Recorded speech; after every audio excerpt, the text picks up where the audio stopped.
So while I'm sunning it up in Spain, we've sent the Speedo up to Chronometric Instrument Services in Nottingham. It's run by Russell Smalley, a former fireman who has now become an expert restorer.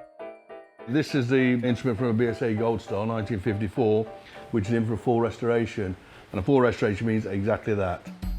As always, the first stage is all about stripping and cleaning.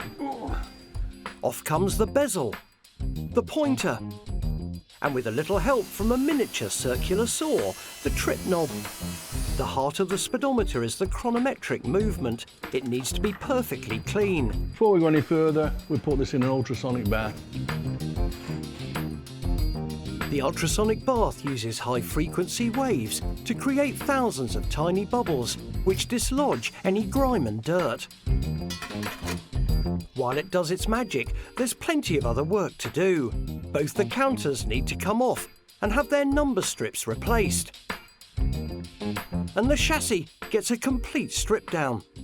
Right, after it's had about 5 minutes in the ultrasonic cleaner, we take it out, and as you see, it's actually taking every bit of dirt out of it. Because this stuff is quite searching, and it's also ammonia based, we have to neutralise it. Once the chemicals have been neutralised, the movement gets a blow dry, a quick bake in the oven, and then Russell breaks it down into its tiny components. Whenever we can use original parts, we will use original parts. I mean, we could afford to replace every single part on it, but if it's not broke, don't try and fix it, basically. Why change the parts when, you know, the original ones are perfectly as good as when they came out of the factory?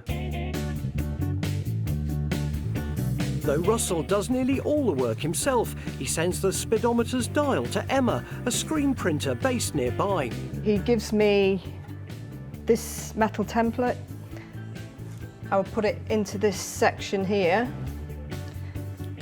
Pull the screen down, just put some ink in.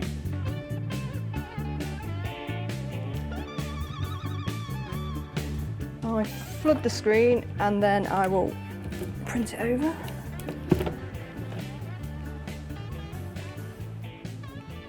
And there we go, ready for Russ to make up. Back in his workshop, Russell has moved on with the Speedo's case. First he soaks it in acetone to clean off the old paint.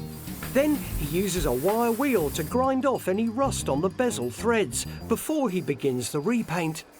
Once we've had the 3 coats of paint, 2 satin and 1 coat of gloss, there's the finished case, ready to be reassembled. Though we're restoring a device that measures speed, the key to this restoration is never to rush. In we go. On average, it takes Russell 3 weeks from start to finish to completely refurbish a vintage speedometer. Before anything leaves the workshop, he tests it with an artificial drive to make sure it's running accurately. We're putting 1440 turns per mile into the instrument. It's showing 60 miles an hour, so that's now calibrated perfectly for the BSA Gold Star. And then he puts all the elements back together in the reverse order of how he removed them. This will be £135 from start to finish, including all the parts. And there's the finished speedometer.